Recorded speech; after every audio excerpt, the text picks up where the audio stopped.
शांत हो जाओ। Very good. आज ही कार्यक्रम के बारे में बताएं, क्या उद्देश्य है? देखिए, लोकसभा चुनाव की तैयारी के लिए जिला स्तरीय कार्यकर्ता सम्मेलन पूरे उत्तर प्रदेश में हम लोग कर रहे हैं। कल हम लोग आजमगढ़ थे, उससे पहले सीतापुर थे और आज हम लोग मऊ। ये इसलिए चलते रहेंगे कि लोकसभा में जिले वाइज हमारी तैयारियां कैसी हैं। बड़ा चुनाव है और हमारी पार्टी को मजबूती से चुनाव को लड़ना है, जिससे भविष्य में आज़ाद समाज पार्टी जड़ें मजबूत हों। तो जिला स्तरीय सम्मेलन तैयारी के लिए हो रहे हैं। अब इसकी समीक्षा रिपोर्ट बनेगी, उसके आधार पर पार्टी तय करेगी उत्तर प्रदेश का संगठन कि वो कितनी सीटों पर लड़ना चाहता है। इसलिए जिला स्तरीय सम्मेलन था आज, इसकी समीक्षा रिपोर्ट जाएगी और फिर पार्टी की उत्तर प्रदेश की लीडरशिप मीटिंग करके डिटेल भेजेगी। फिर राष्ट्रीय कमेटी तय करेगी कि उत्तर प्रदेश में किन किन सीटों पर किस किस जगह से किस तरह के राजनीतिक सामाजिक समीकरण देख के चुनाव लड़ाना है। अलायंस में जाने की कुछ विचार है? ये पार्टी की राष्ट्रीय कमेटी वो कर रही है, हम तो वर्कर हैं, हम अपना काम कर रहे हैं। देखिए, आपके साथ ही तो 5 दिन से इतना उठापटक चल रहा है। कोई विचार हुआ है? चल रहा है, सब चीज़ बातचीत चल रही है। और देखिए, मैं फिर कहता हूँ, हम सब लोगों का ये प्रयास है कि भारतीय जनता पार्टी की जो सरकार, जिसमें गरीब और गरीब हो रहा है, अमीर और अमीर हो रहा है, और जो सरकार किसान, नौजवान, महिलाएं, व्यापारी, ड्राइवर सबको कुचलने का काम कर रही है, उस सरकार को किसी भी तरह से रोका जाए।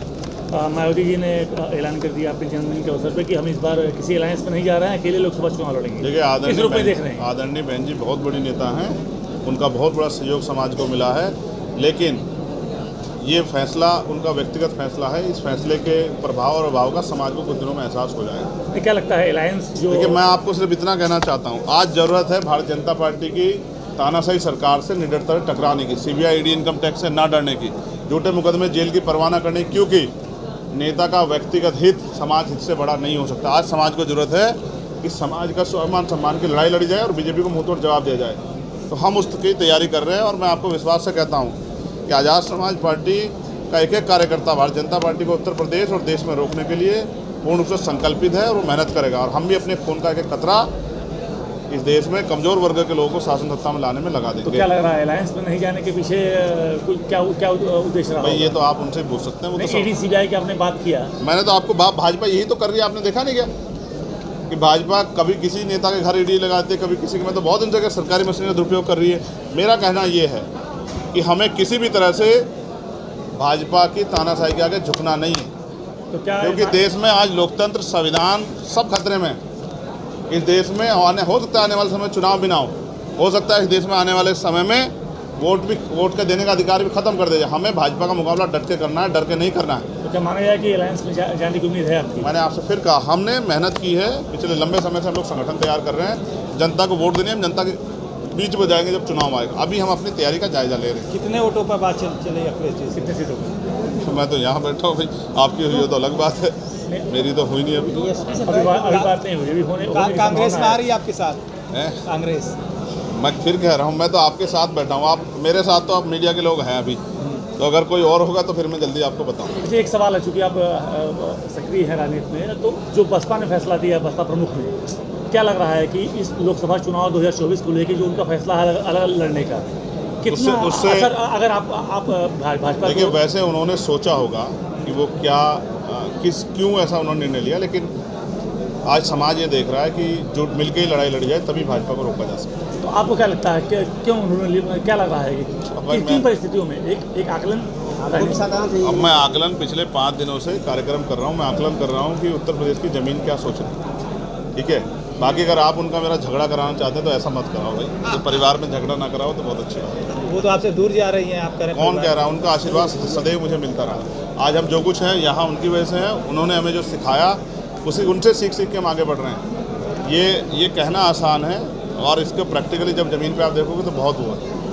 तो मैं तो उनका धन्यवाद दूंगा और मैं तो कुदरत से प्रार्थना कर रहा हूँ दीर्घायु हो और उनका आशीर्वाद जैसे हमें मिलता है। पवन जी ने आकाश आनंद को उत्तराधिकारी बनाया, कब बनाया? जब बनाया तो कुछ दिनों पहले ऐलान किया था कि जब बनाया और उन्होंने बना दिया तो क्या बचा? सवाल लेंगे बिहार, जिस तरह से बिहार के गया में भीम आर्मी के लोग को मारा गया है और कहा गया है कि तुम साले पाकिस्तानी हो, ये सब सारा बात कहा गया बिहार के गया। देखिए, पुलिस कर्मचारियों में भी और प्रशासन के लोगों में भी कुछ आरएसएस के लोग शामिल हैं जी। वहाँ भले ही सरकार बहुजन समाज के नेताओं की हो, लेकिन एडमिनिस्ट्रेशन के स्तर पे जो जातिगत मानसिकता के संकीर्ण मानसिकता और आरएसएस की मानसिकता के लोग हैं, वो हमेशा ही कमजोर वर्गों के नेताओं का ऐसा करते हैं मैं तो नीतीश सरकार से कहूँगा और लालू जी से भी कहूँगा, तेजस्वी से भी, कि ऐसे लोगों को चिन्हित करके उन पर कठोर कार्रवाई की जाए।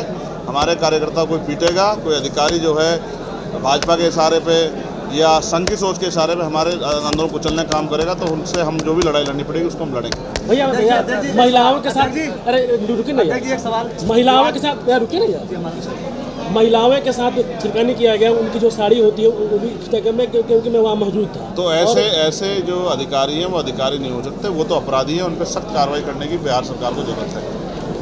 अध्यक्ष जी, आज जो मसीहों पे सताव किया जा रहा है उत्तर प्रदेश, उस पर आप क्या कहना चाहेंगे? मैं आपको स्पष्ट कर रहा हूँ कि इस देश में धार्मिक आज़ादी, उत्तर प्रदेश में नहीं, देश में धार्मिक आज़ादी पे बहुत बड़े कठोर प्रहार किया जा रहा है। इसलिए संविधान की हत्या के बराबर है। आज दिन आज चर्चों को तोड़ा जा रहा है। चाहे जीसस को मानने वाले लोग हों, चाहे खुदा को मानने वाले लोग हों, चाहे वाहिगुरु जी को मानने वाले लोग हों, चाहे भगवान बुद्ध को मानने वाले लोग हों, अगर सबकी आस्था बराबर है, कोई किसी की आस्था पे चोट नहीं कर सकता। जानबूझ के उनको डराने के लिए सब चीज़ें किया जा रहा है। मैं उनसे विश्वास दिलाते हुए कहता हूँ मसीह समाज के लोगों को वो अपने आप को अकेला समझे। चंद्रशेखर आज़ाद भीम आर्मी, आज़ाद समाज पार्टी उनके साथ है। आज रोज पास्टरों को मारा जा रहा है। हमारे जिले में हर समय पास्टरों के ऊपर कार्रवाई करी जा रही है, बिना लीगल नोटिस के पास्टरों को पकड़ा जा रहा है किसी गुट के द्वारा। ये आज भारतीय जनता पार्टी अर्स का एक छिपा हुआ एजेंडा है। वो नहीं चाहते कि उनके अलावा समाज को जो पढ़ा लिखा के समझदारी बनाने की व्यवस्था है वो बने। Thank you. ठीक है।